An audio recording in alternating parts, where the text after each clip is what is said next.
Hello students, வணக்கம். Surface chemistry சாப்டர்லேருந்து preparation of colloids இந்த டாபிக் பற்றி தான் இந்த வீடியோவில் நம்ம டிஸ்கஸ் பண்ண போகிறோம். இந்த ப்ரிப்பரேஷனில் எத்தனை டைப்ஸ்லாம் இருக்குது அப்படின்னு பார்த்துட்டு மெக்கானிக்கல் டிஸ்பர்ஷனை டீட்டெயில்டாக டிஸ்கஸ் பண்ணலாம். கொலாய்ட்ஸ் அப்படின்னு சொல்கிறப்ப ரெண்டு முக்கியமான டைப் ஆஃப் கொலாய்ட்ஸ் இருக்குது. ஒன்று வந்து லயோஃபிலிக்கு, இன்னொன்று வந்து லயோஃபோபிக்கு. இந்த பேரில் இவங்களாம் எப்படியாப்பட்ட கொலாய்டு அப்படின்றத சொல்லிடலாம். இப்போ ஃபிலிக்குன்னா லவ்விங், லயோனா சால். ஸோ சால்வெண்ட் லவ்விங் கொலாய்ட்ஸ், அதாவது டிஸ்பர்ஸ்டு ஃபேஸ் டிஸ்பர்ஷன் மீடியம். இவங்க ரெண்டு பேரும் எங்கே இருப்பாங்க? ஒரு கொலாய்டில் இருப்பாங்க. ஸோ இவங்க ரெண்டு பேருக்கு நடுவில் ஒரு அஃபினிட்டி இருக்கும். அப்போ ப்ரிப்பேர் பண்ணுறப்ப இவங்களுக்கு ஆல்ரெடி அஃபினிட்டி இருக்கிறதுனால இந்த லயோஃபிலிக் கொலாய்ட்ஸை ப்ரிப்பேர் பண்ணுறது ரொம்ப ரொம்ப ஈஸி. இப்போ ஃபார் எக்ஸாம்பிள் பசை இருக்குல்ல, கம், இதை வீட்டிலே நம்ம ப்ரிப்பேர் பண்ணலாம் இல்லையா?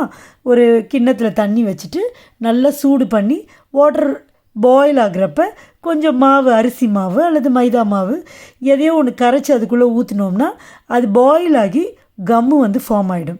ஸோ அதை மோர் தேன் டேஸ் வந்து நம்ம அதை வச்சுக்கலாம், ஒன்றுமே ஆகாது, கெட்டு வேணால் போகுமே ஒழிய இந்த டிஸ்பர்ஸ்டு ஃபேஸும் டிஸ்பர்ஷன் மீடியமும் பிரியவே பிரியாது. So lyophilic colloids can be prepared very easily. Okay, coming to lyophobic colloids. ஃபோபிக்னா ஹேட்டிங்னு அர்த்தம், சால்வெண்ட் ஹேட்டிங். அப்போ டிஸ்பர்ஸ்டு ஃபேஸுக்கும் டிஸ்பர்ஷன் மீடியமுக்கும் நடுவில் ஒரு ஹேட்ரட், என்மிட்டி இருக்கும். அதாவது ஒன்று அட்ராக்ட் பண்ணாது, அஃபினிட்டி இருக்காது. ஸோ இதை ப்ரிப்பேர் பண்ணுறது ரொம்ப டிஃபிகல்ட்டு. மீறி நம்ம ப்ரிப்பேர் பண்ணி வச்சா கூட செப்பரேட் ஆகிடும்.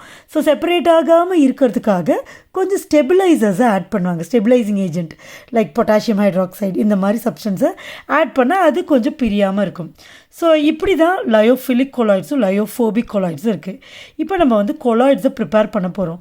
ஸோ ஈஸியாக ப்ரிப்பேர் பண்ணக்கூடிய கொலாய்ட்ஸை ஈஸியாக ப்ரிப்பேர் பண்ணிடலாம். இப்போது ரப்பர் கொலாய்டு கூட ரப்பரை பென்சீனில் சேர்க்குறப்ப ரப்பர் கொலாய்ட் ப்ரிப்பேர் ஆகிடும். ஓகே, நம்ம டெய்லி லைஃப்பில் யூஸ் பண்ணுற பால், தயிர், கஞ்சி தண்ணி, இங்கு, பெயிண்ட்டு, இது எல்லாமே கொலாய்ட்ஸ் தான் இல்லையா? ஸோ இதெல்லாம் நமக்கு ஈஸியாக கிடைக்குது.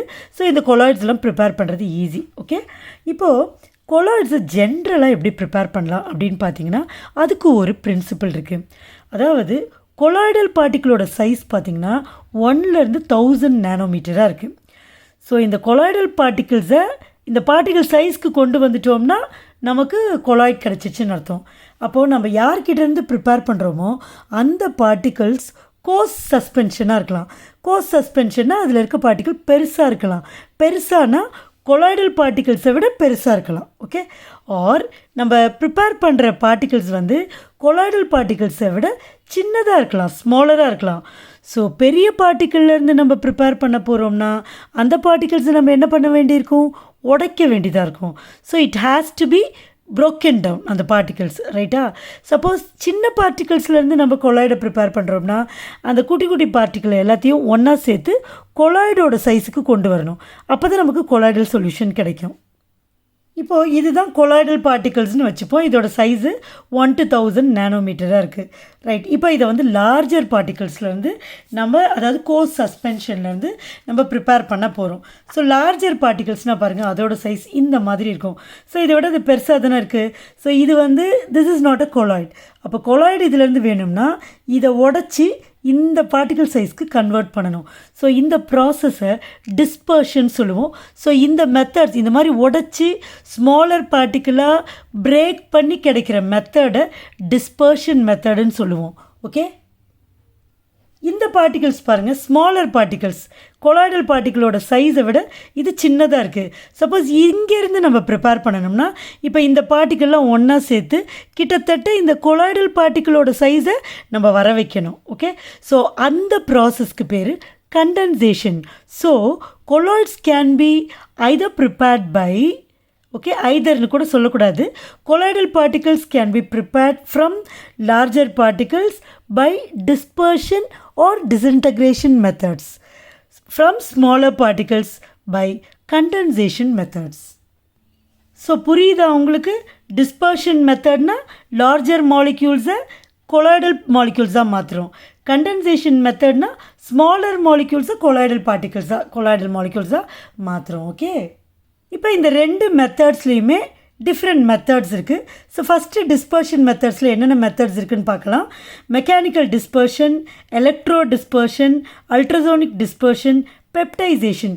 ஸோ ஒரு டைட்டில்லையுமே அங்கே என்ன பிரின்சிபல் அப்படிங்கிறதுக்கான ஹிண்ட்டு அங்கே இருக்குது. ஸோ அதை நீங்கள் கொஞ்சம் டீப்பாக பார்த்தீங்கனாலே உங்களுக்கு புரிஞ்சிடும். ஓகே, கண்டென்சேஷன் மெத்தடில் பார்த்தீங்கன்னா oxidation, reduction, hydrolysis, double decomposition இது எல்லாமே கெமிக்கல் மெத்தட்னு பேர். ஏன்னா ரியாக்ஷன் நடந்து கொலாய்டு வந்து ஃபார்ம் ஆகுது. ஸோ இந்த மெத்தட்ஸை இந்த ஸ்டெப்ஸ் எல்லாத்தையுமே, இந்த ரியாக்ஷன்ஸ் எல்லாமே ஒன் கேட்டகரியில் நம்ம சொல்லலாம், which is chemical method.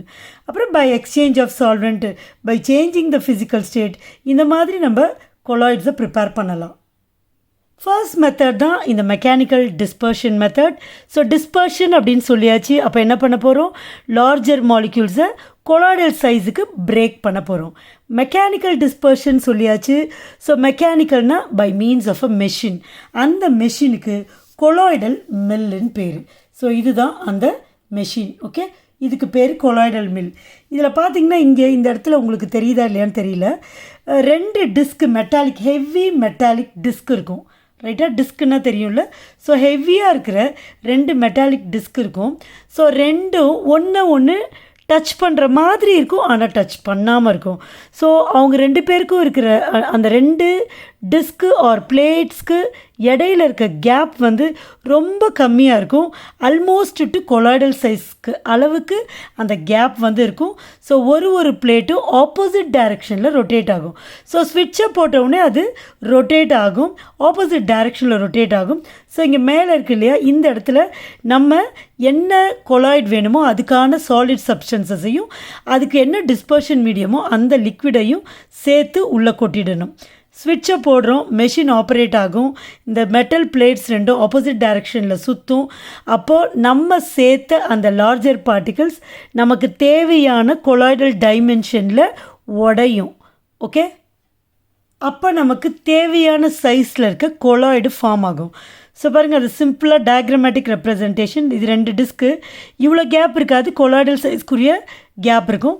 So இந்த ஃபனல் மாதிரி இருக்குல்ல, ஸோ அதுதான் இந்த வழியாக கொட்டுறாங்க. அப்போது இந்த கொலாய்டல் சைஸ்க்கு அந்த பிக்கர் சாலிட் பார்ட்டிகல்ஸ் கன்வெர்ட் ஆகி இது வழியாக வெளியில் வந்துடும். ஸோ அதை கலெக்ட் பண்ணிடலாம். So using a colloidal mill, the solid is ground into colloidal dimension and dispersed in water. Colloidal mill consists of 2 metal plates rotating in opposite direction at very high speed. அதுதான் ரொம்ப முக்கியம். 7000 to 8000 revolution per minute. RPMனா revolution, சுற்றுறது. ஒரு நிமிஷத்துக்கு 7000 தடவை சுற்றும். அப்போ எவ்வளோ ஃபாஸ்ட்டாக அது சுற்றுன்னு பாருங்கள். ஸோ அந்த மெட்டல் பிளேட்ஸை அட்ஜஸ்ட் பண்ணி நமக்கு என்ன சைஸ் வேணுமோ, என்ன சைஸில் நம்ம கொலாய்ட் ப்ரிப்பேர் பண்ண போகிறோமோ அந்த சைஸ்க்கு அதை அட்ஜஸ்ட் பண்ணி ஃபிட் பண்ணலாம். ரைட், இந்த மெத்தட் மூலமாக என்னென்ன மாதிரி கொலாய்ட்ஸை ப்ரிப்பேர் பண்ணலாம், அதுக்கு என்ன எக்ஸாம்பிள்ஸ் அப்படின்னு பார்த்தீங்கன்னா இங்க் சொல்யூஷன், கிராஃபைட்டு, அதே மாதிரி பிரிண்டிங் இங்க்ஸு, இதெல்லாம் ப்ரிப்பேர் பண்ணுறதுக்கு இந்த மெக்கானிக்கல் டிஸ்பர்ஷன் மெத்தட் யூஸ் ஆகுது. ஓகே.